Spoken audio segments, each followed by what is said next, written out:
Welcome to Sweet Tea Murders on my back porch. I'm Mike Simmons. I'm a retired Pensacola police officer and a former homicide detective.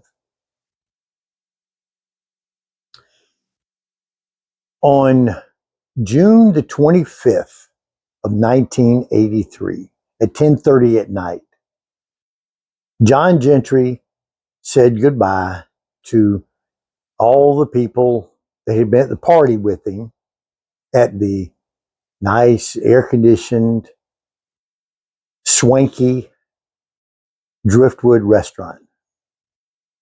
And he stepped out onto the sidewalk and into the hot, humid night Pensacola air. He turned left and he started walking the half block to the parking lot where his car was at. He'd been told by his fiancee, Judi, go ahead and leave. She and the girls were going to go out and do some partying of their own. This was a going away party for one of her employees.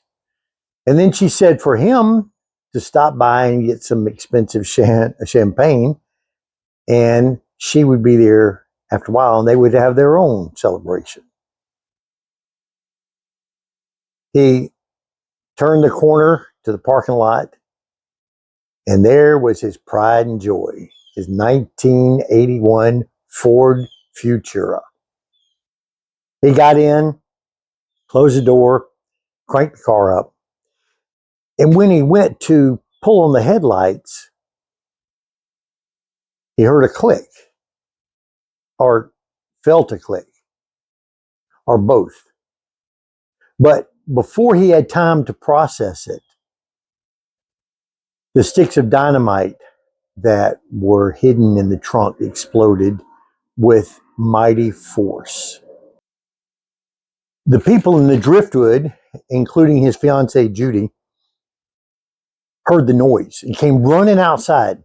They ran down the sidewalk to where the parking lot was at. And what they saw was amazing. There was no back window. The front windshield was blown out. And the roof now resembled a pyramid. Some people in the crowd heard Judi say, "No! Who would want to kill him?" And then John groaned. He was still alive. They couldn't kill this guy. He was tough as nails. The police and the paramedics arrived within minutes. And the paramedics picked up John, put him in the ambulance, and flew to the hospital. The police gathered the witnesses, taped off the crime scene, and began processing the scene. They also called out two detectives from the Pensacola Police Department, Rick Steele and Ted Chamberlain. I worked with both of those guys. They were joined before long by an investigator from the Bureau of Alcohol, Tobacco, and Firearms, Bob Cousin. And it didn't take these three long to realize they were dealing with something dark, something deep. They were dealing with greed.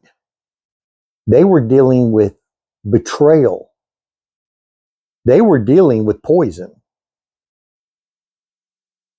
Because you see, in that crowd was one of the most infamous serial murderesses in the history of Florida. Her name was Judi Buenoano. She was also known as the Black Widow. That began the investigation.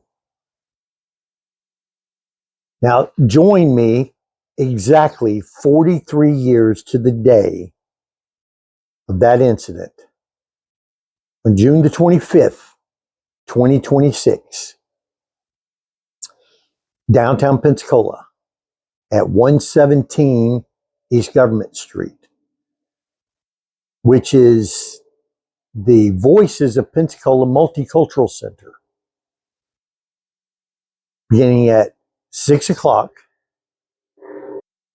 Go to my website, sweettmurders.com. And by the way, you can look around, but you can get tickets there. You better hurry because over 50% have already been sold. And remember, the sweetest tea sometimes hides the darkest secrets. See you then.